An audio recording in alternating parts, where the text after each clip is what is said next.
Okay,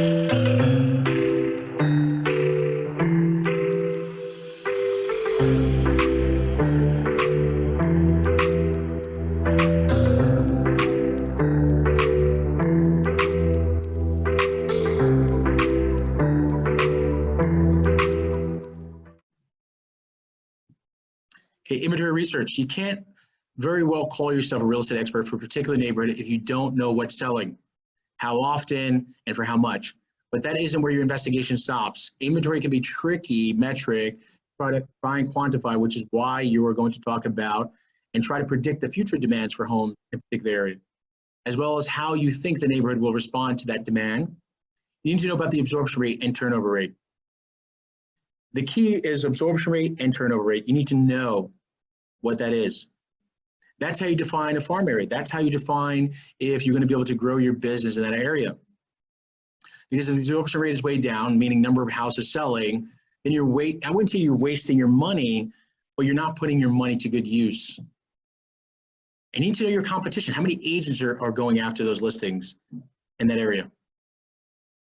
Right, so if you got 1,000 agents going after only 10 homes selling in a particular area, and the 10 homes equate to $300,000 in commissions a month, and there are 1,000 agents, you need to figure out how much you're willing to spend in that area before you just go out there and just break the bank. So here we go, absorption rate.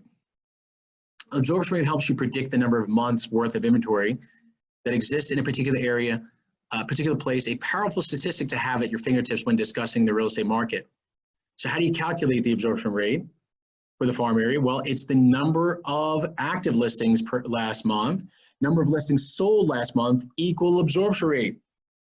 So how many months of inventory is available? Between 4 and 6 months worth of inventory is considered a balanced market. Less is considered a seller's market, which is considered more is considered a buyer's market. Right? You want to know also what determines a seller's market or buyer's market. So say, for example, your farm area had 20 homes active for sale last month and 6 closings. 20 active listings, 6 closed sales equals 3.3 months of inventory. So 3.3 months of inventory, what does that mean? What type of market is it? Okay, it's a seller's market, right? Because between 4 and 6 months, but it might be heading towards a buyer's market. So if no other properties were to hit the market, your farm area would run out of inventory in 3 months, making this a seller's market. Ding, ding, ding, ding, ding, ding, ding. Nugget of the day, right? So if you don't have much data to work with, find neighborhoods similar to yours that have more listings and sales to calculate their inventory numbers and use them as an analog to your own. Defining your farm area. Let's talk about turnover rate. Let's talk about turnover rate. The turnover rate is just as the absorption rate helps you to understand the external market forces working on your farm area. See, the turnover rate helps you understand the internal forces. The turnover rate measures the number of homes in your farm area that sell in a given time compared to the overall number of homes. For example, so let's say you've got a farm area of 300 homes, and last year only 20 of them sold. 20 sales, 300 total homes in that farm area equals 6.6%. So a high turnover rate is great for real estate agent because it means that there will be more transactions to close. Are we in the transaction business, my friends? Yes or yes? We're in the transaction business. If you're focused on where the economy is going, you just need to know that there's enough transactions to support your business in that particular area. However, a low turnover rate isn't necessarily a red flag though. Low turnover rate could just mean an underserved market, especially if the absorption rate for like neighborhoods is high and would be a major opportunity for a real estate agent. Generally speaking, a turnover rate between 5 and 10% is considered average performing for a neighborhood. So generally speaking, a turnover rate of between 5 and 10% is considered average performance for a neighborhood. Okay, so combining the absorption rate and turnover rate, using your turnover and absorption rate calculations, you can begin to estimate your potential income for a neighborhood farm. Who would like to predict their income? Hello? But many agents make that joke, right? My income looks like this. Your income looks like this probably because you're not being proactive and you're not coming out with a strategy. That's why your income looks like this in many cases. Using your turnover absorption rate calculations, you can begin to estimate your potential potential income from a particular farm neighborhood. For example, if a particular neighborhood has a turnover rate of about 20 homes a year, and the market shows no sign of slowing demand, then a high-functioning farm that grabs 40% of the sales in the neighborhood would see 8 transactions from it. So you plug your data in about the median price. Remember, take the median price, sale price into this formula, and all of a sudden you have real numbers to be shooting for, right? So if you knew how many houses would sell, let's say the median price was 700,000, and again, by the way, commissions are all negotiable, so I'm just using the number 3%. So let's say it was $21,000 in commission for a $700,000 price point, and you knew that 20 homes are selling, you know, there's $400,000 available. So you can have an idea of how much is available and what you could expect from your efforts. So understanding what's going on in the area, we're going to just quickly touch on this, but remember, you're not going to be targeting. So here's some example demographic data you should be just looking at in the area.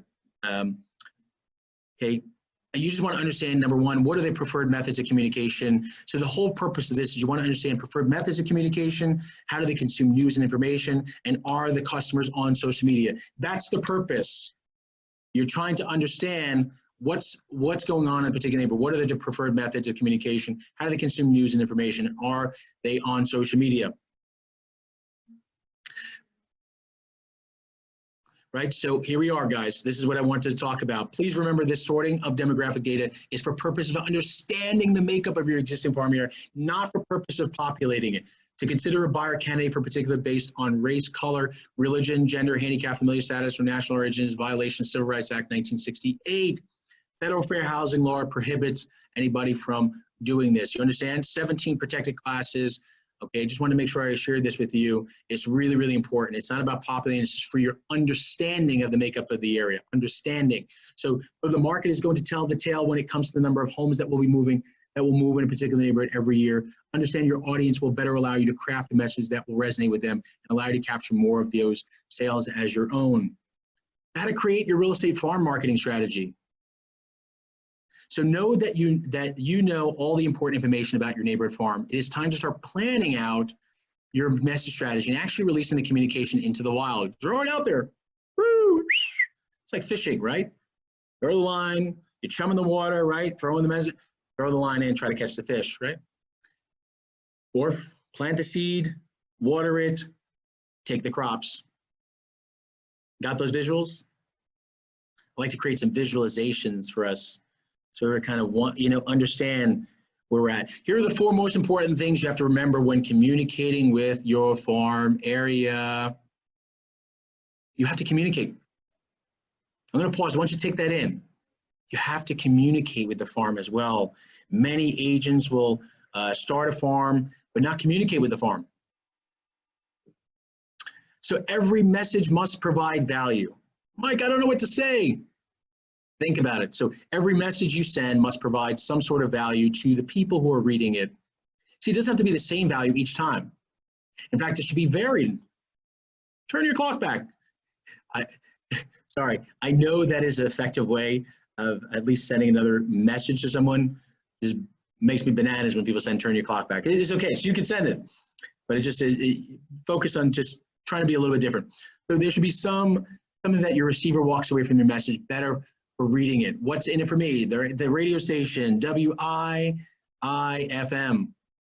What's in it for me? Factor needs to be considered with every message you send. So when you send something and then say, call me today, right? You know the famous picture. Hello, call me today. Call me for your free market analysis. Is that enough? Is that enough? Is using the message, just call me for free market analysis, enough? Or is there some value for the person when they see what you're sending them? What value do they get? Think about that. Is it a market update? Are you showing the median price points going up, down, left, right? What information are you giving them? Or are you just mailing saying, hi, look at me, call me today. Here's a recipe card. And those work as well, but is that valuable? Like, what's valuable to your audience? Right? So if you knew that most people are ordering from like Grubhub or Uber Eats, Should you be sending recipe cards? Like, understand the message you're sending to people. So that's what I made a joke about turning clock back, but again, it was at providing, maybe it was, but I think you want to give something that also speaks to what you're doing, the subliminal message, like, okay, here's my services, I'm a real estate agent. So every message must have a call to action. The second part is exactly what you just mentioned. Come today for the free market analysis. It should be something, but almost as important as value is the call to action. Every message you send to your farm recipients must contain a directive.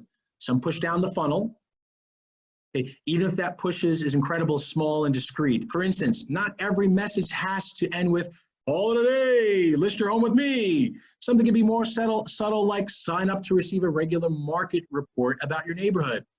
Is also a significant funnel mover. So let me explain, guys. When we talk about funnel, right, so we're talking Geographic Farming 101, but when we get a little more advanced, we talk funnel, right? So you know what a funnel looks like, right? It looks like this. And what happens in the funnel? Something goes in, it gets funneled out, and then comes out the bottom, right? So when we talk about funnels and the customer coming at the beginning of their experience, they start at the top of the funnel, and what happens as they go through the funnel, they see your message, see the message, they come out of transaction. If it comes out of transaction, what does that mean? Cha-ching, you made some money. So understand when I use funnel, we're talking about creating something where the customer has an experience, they go through the experience, and they come out the other side a happy customer, and you're a happy real estate agent building your business. So it doesn't always have to be called. There should be some value. Sign up for the market reports. You know, text this code to get the regular updates. Do things that are different. Check out this landing page that has all the information about the local market here in Great Kills, Park Slope.